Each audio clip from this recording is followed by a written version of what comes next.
Hi everyone, this is Sangeetha back again, and today I'm going to be making Doodh peda. For that I have about a little less than 2 cups of milk powder, and I've emptied a 14-ounce can of condensed milk, and we have to mix it until there are no lumps. Basically, that's what you have to do.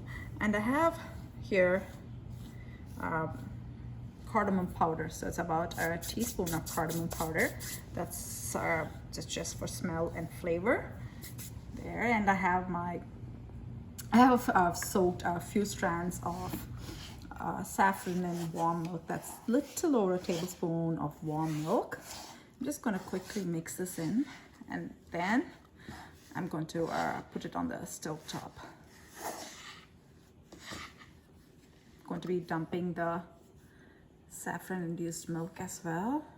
Got to get all the yumminess out there like that.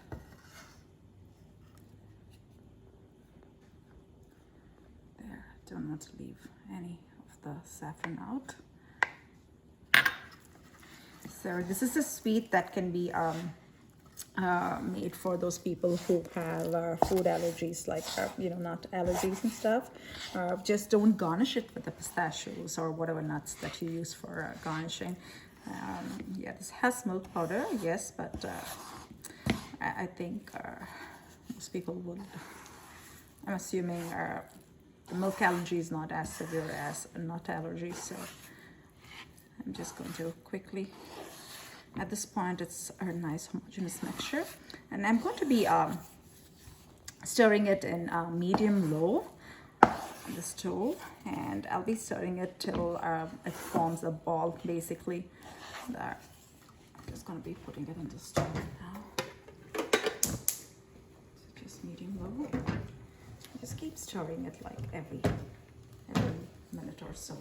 So the key to making good sweets is never leaving the side of the sweet dish you're making. It's really, really important, and keep working your way.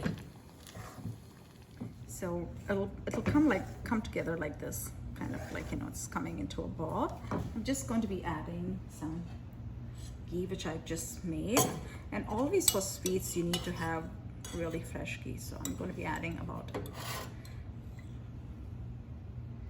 tablespoon of ghee there. That is 1 teaspoon, 2 teaspoons, and a little less than a tablespoon of ghee. Keep stirring it. As you can see, it's coming together in a ball nicely. It barely took 5 minutes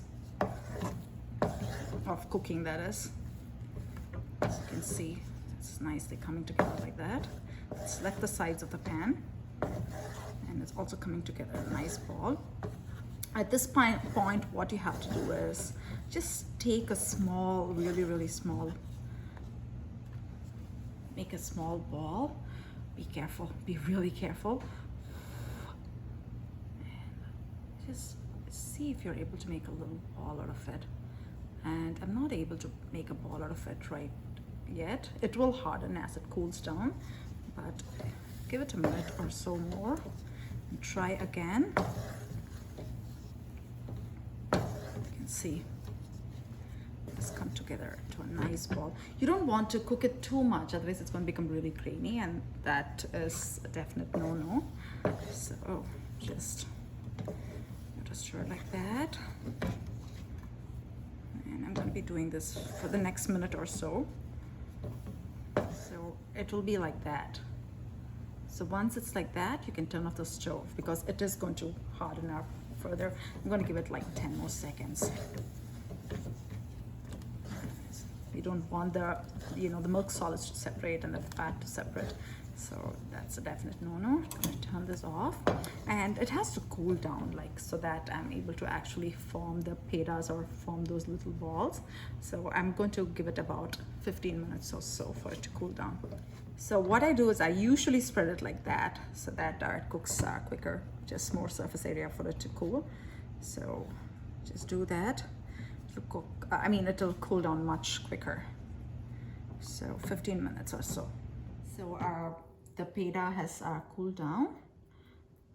It has to come down quite significantly temperature, otherwise you'll not be able to form balls. I already started forming the balls. I just made some without nuts, and these are going to be the ones with nuts.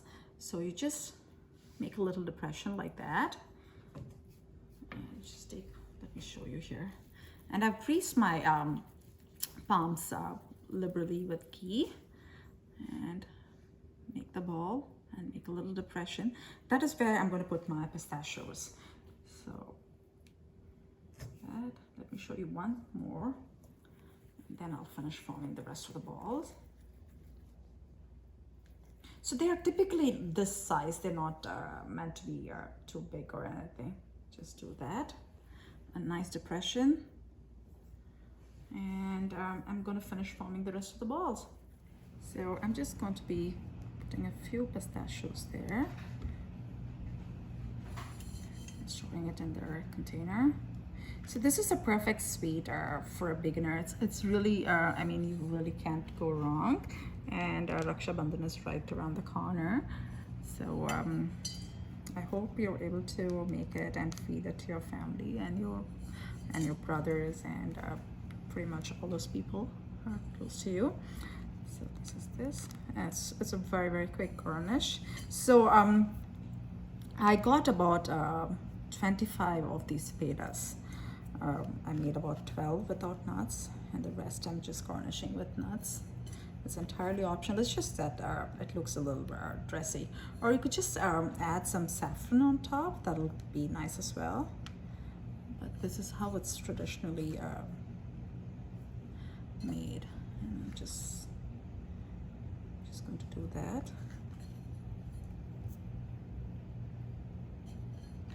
It's almost done. And it's really, really quick, especially when you make it with milk powder. Otherwise, if you make it with whole milk, then it takes a lot longer because you need to make the mawa and all of that. Or you could make it with store-bought mawa as well, but I find this to be really quick and easy, and it's actually foolproof, so it's very, very simple. And I urge everybody watching this video to actually give it a try. It's really simple. And there was the last one. So from start to finish, it took me less than half an hour for all of this, and a bunch without nuts. Thanks once again for watching the making of Doodh pedas. Please like, subscribe, and share, and comment down below what you'd like me to make next. Thank you.